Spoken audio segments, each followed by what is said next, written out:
Welcome to my gathering basket. My name is Danelle. Thank you so much for joining me. I have had so much fun seeing new subscribers lately, and I know I have some lovely friends to thank for that. So Amber of Yarn Hoarder and Amy of Noble Character Crafts, thank you so much, ladies, for your kind words. I really appreciate it. And if you found me through them, you are so welcome. So I have actually gotten a little bit done since I saw you last and made a whole lot of lofty goals. So let me just dig into the basket here. Okay, I told you lofty goals. I have the goal to continue doing 2 braids of hand spun a month. I probably won't get it, but if I don't have a goal, I have learned for myself, some people are paralyzed by goals and other people are motivated by goals, and I definitely get more finished if I start with a goal. So I have done 2 braids this month. The first one is this fun stuff, and it's kind of a sloppy, it's actually 3 mini skeins put together. So it's a little bit sloppy, but if you remember from a previous episode, I did the adventure gnome, and I did it out of hand spun. That was just like this. I brought over what I had left from that project. So there's the 3 colors. This is what I had left over from one braid, and I had a second identical braid that a friend of mine claimed to also do a gnome. So I now have, this is kind of a light worsted, I'm gonna say, and it should be enough for her to do a similar gnome to mine. So I am going to send this 4-ounce braid and my little leftovers to my friend Mary and let her have fun with this. So that was skein or braid number 1. And then the second one, and I believe that was all, I don't think I brought over, no, I didn't bring over the tag, but I think it was all superwash merino on that one. And then the second one I did, this is also going to a friend of mine. I haven't washed it yet. I just plied it last night, but it's 4 ounces of fabric holding my little nitty knotty together. This is getting to be vintage from when I very first started. But it was spun from a bat, and you can tell I did this long draw, and long draw is not my forte, but I am learning. I am continuing to try. I thought it turned out pretty nice, given that this was a highly textured bat, and it's a little hard to show on the nitty knotty. It has quite a bit of fire star in it. This gold color is a fire star.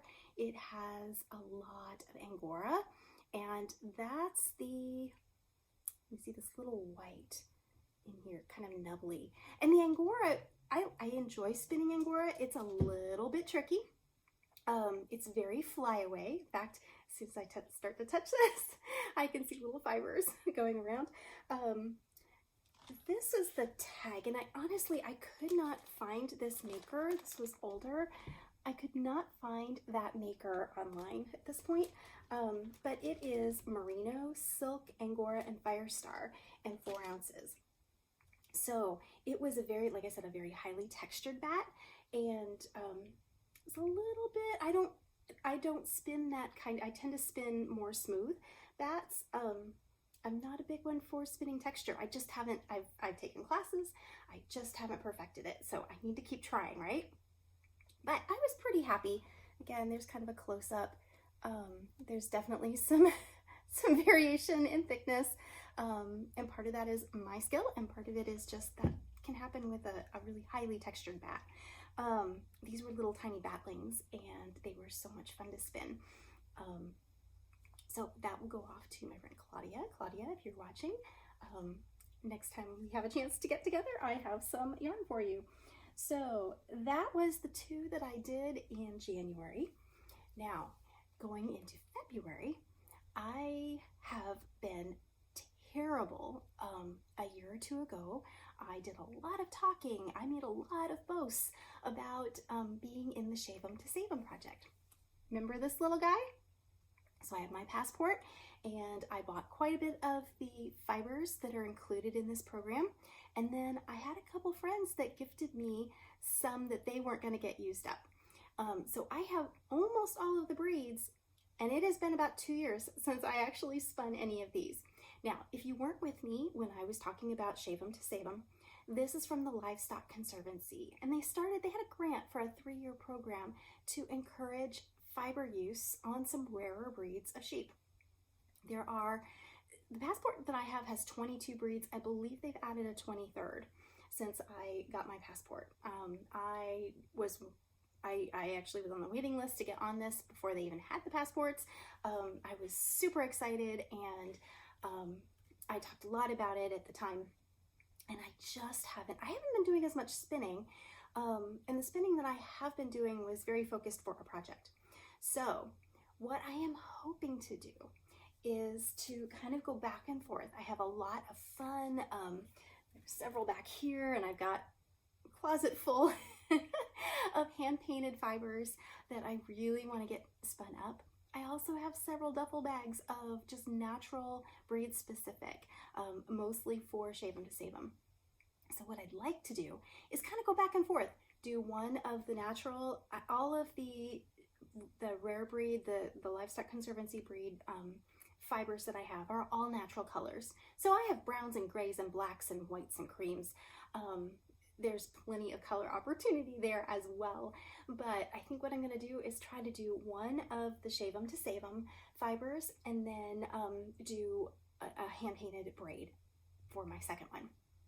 So that's my goal. That's going to be my plan of attack anyway. And I would really like to be able to get through these. Like I said, I believe it was a 3-year program, and we are through 2 years, I believe, so far. So I don't know that I'll get them all done. Several of the fibers that I have, I'm going to have to process myself. Most of them I have in top form or bats, but there are about, I think, 5 maybe that I'm gonna have to do my own processing. So that's gonna wait till summer. But first up, I've been itching to do Tunis. Tunis, I just brought over a little pile of fluff. Tunis is a really natural creamy white. It's very spongy.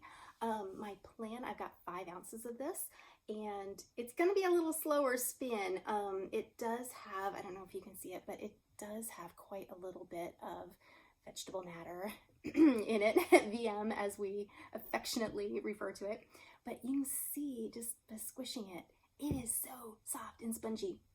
So I was doing some reading about it. A couple of the places that I get my information on, well, of course, the classic at this point is the Fleece and Fiber source book, an incredible encyclopedia of fibers and tips for processing and using the fleeces from all sorts of animals. And then I also have the Spinner's Book of Fleece. So Beth Smith is an expert as well on spinning, and this one has a little less breed information, but then amazing samples. So she spins things up, so here's Blueface Leicester, and she spins them up as different, with different spinning techniques, different purposes in mind, and then the sampling in this book is just incredible. So I've been reading on, and then of course I have things like Ply Magazine. A lot of those have a lot of breed specific information. So, and then of course podcasts, Dearly Woven is one that interviews a lot of shepherds and shepherdesses around the nation. Especially, she kind of focused this last year or so on the rare breeds. So I've been listening. That doesn't have a lot of spinning information necessarily, but just information on the sheep breed in general. So I've been doing a little bit of research on the Tunis specifically. I believe I'm going to try to spin something around we'll see how it spins. I would love to do fingering weight and do socks. Tunis is well known for socks. If I don't end up spinning that fine, then I'm probably going to aim more for a DK-ish and do some mittens. It's a really hard wearing fiber. So, and it does resist shrinkage, felting just a little bit more than some. So I think either of those applications would be really good. So that's my spinning plans going into the future. And then just kind of to segue between spinning and knitting, I have a couple.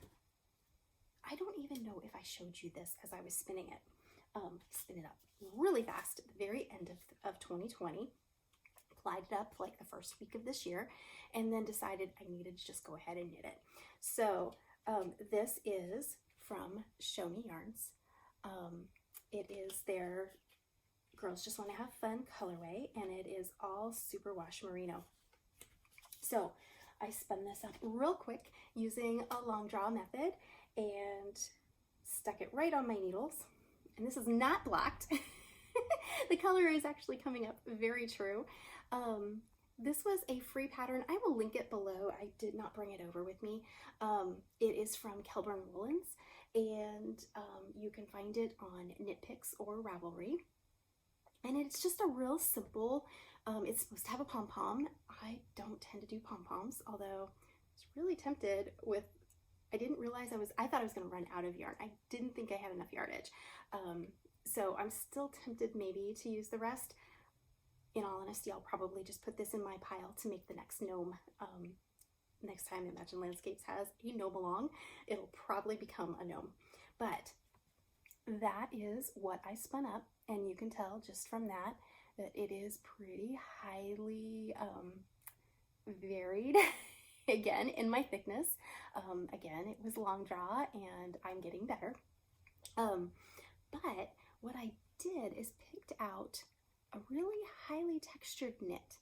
So when it's in the knit form and it's blowing out just a little bit, I think she called this the seersucker stitch, and it's just knits and purls. But because of the high texture in it, you can't really tell the variegation. So I was very pleased with the end product. Now, I would have, in retrospect, I would have gone ahead and made just a little bit longer brim. That's why it has kind of that crease in it, because I choose to wear it like that. I wanted more of a beanie style, so I actually shortened the crown, or the body of the hat a little bit by, I think, 1 repeat. But I probably, so it works just fine. I would have liked just a little bit more ribbing on it, but like I said, when I was starting the whole thing, I was really afraid I was going to run out.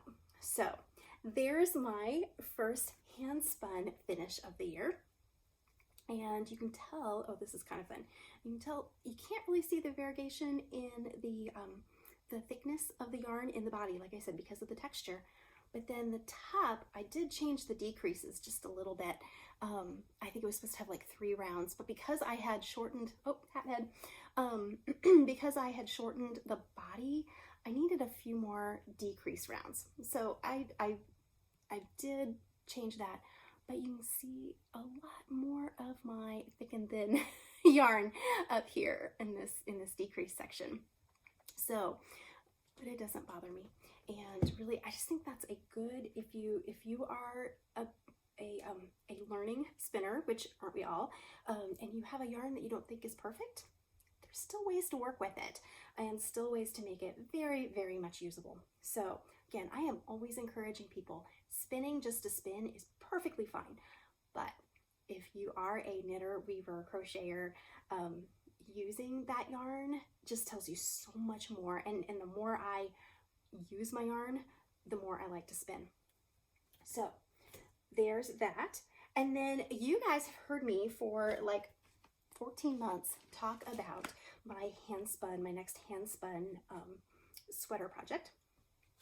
My plan on last year's Make 9 board was to make the Bly cardigan by Amy Christophers. This is another free pattern off of the Barocco website.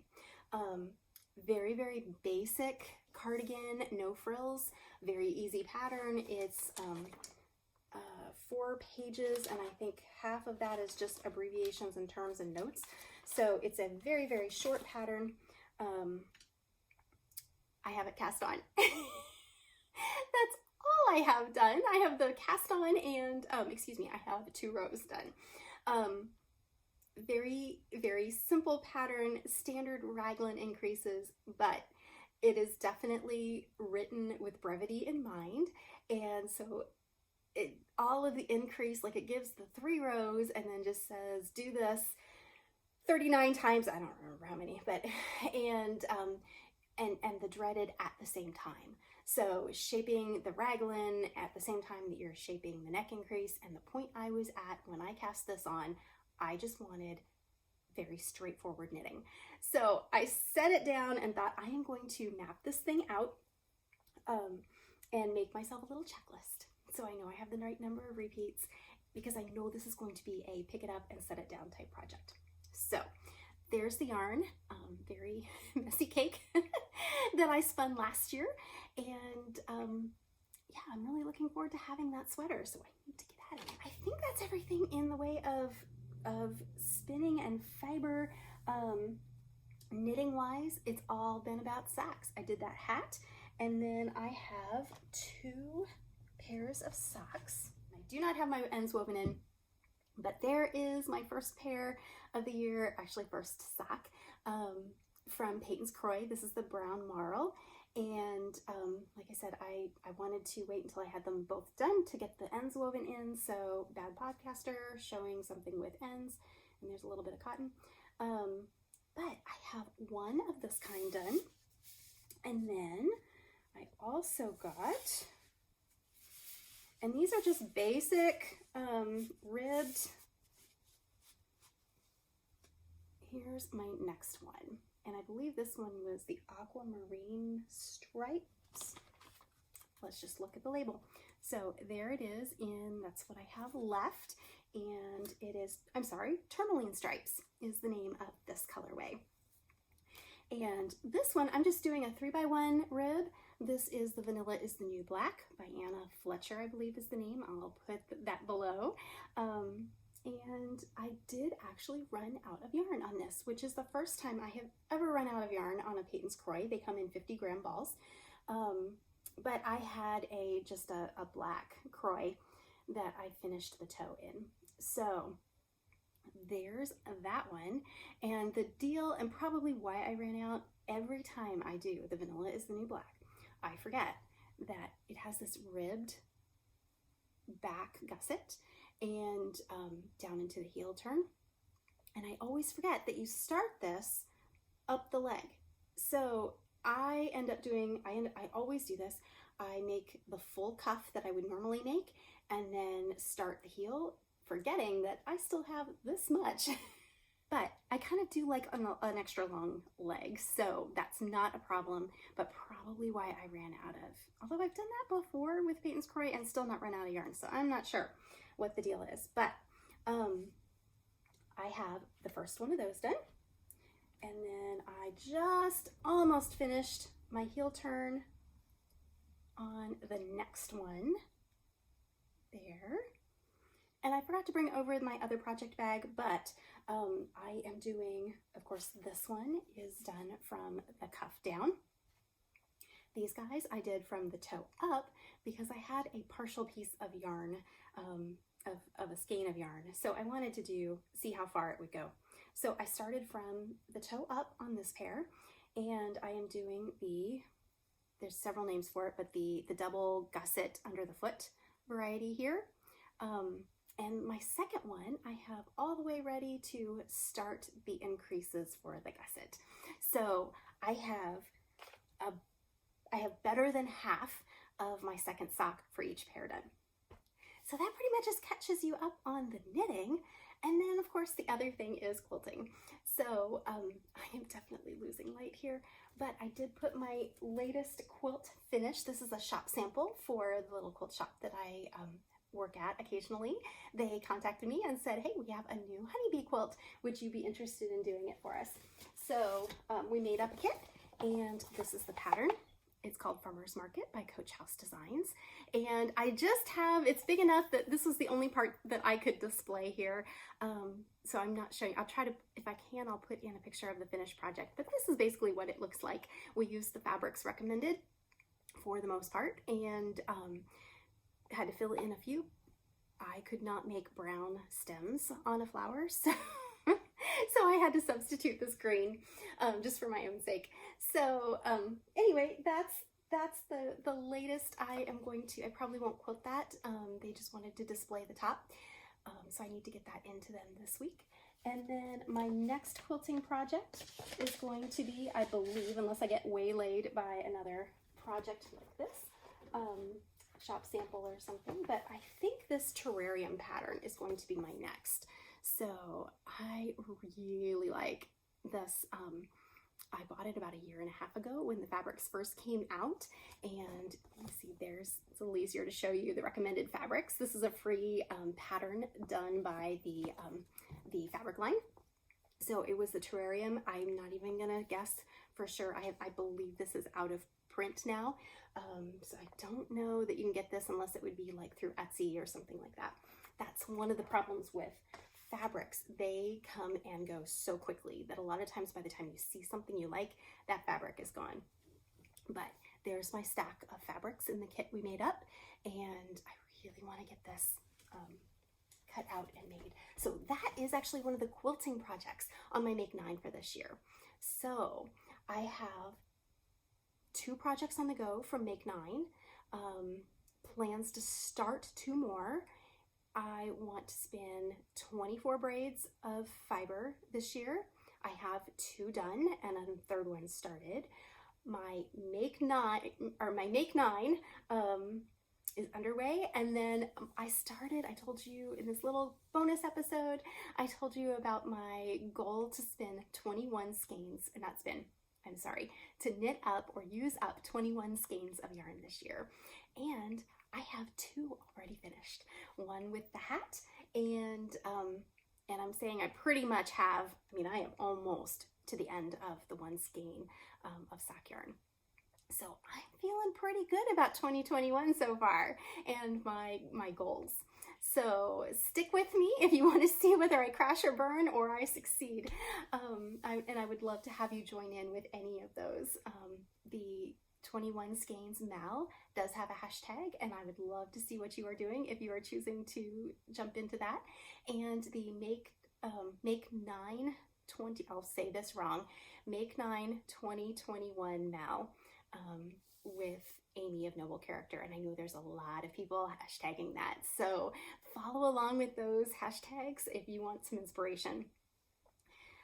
Homestead wise, there's not a whole lot to report. We got our first pack of seed order in, and we do have a few things coming up in the germination bed.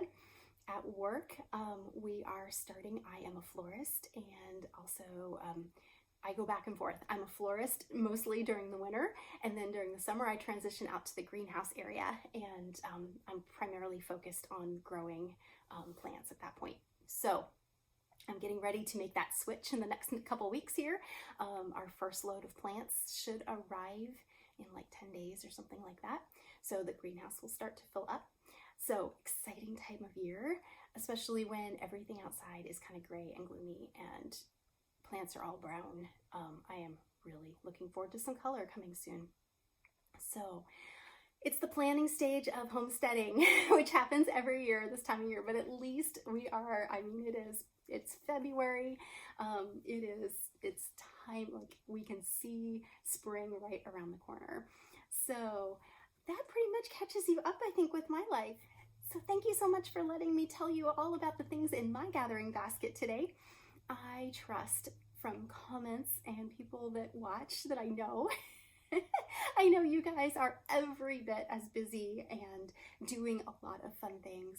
I love to see comments about what you are working on.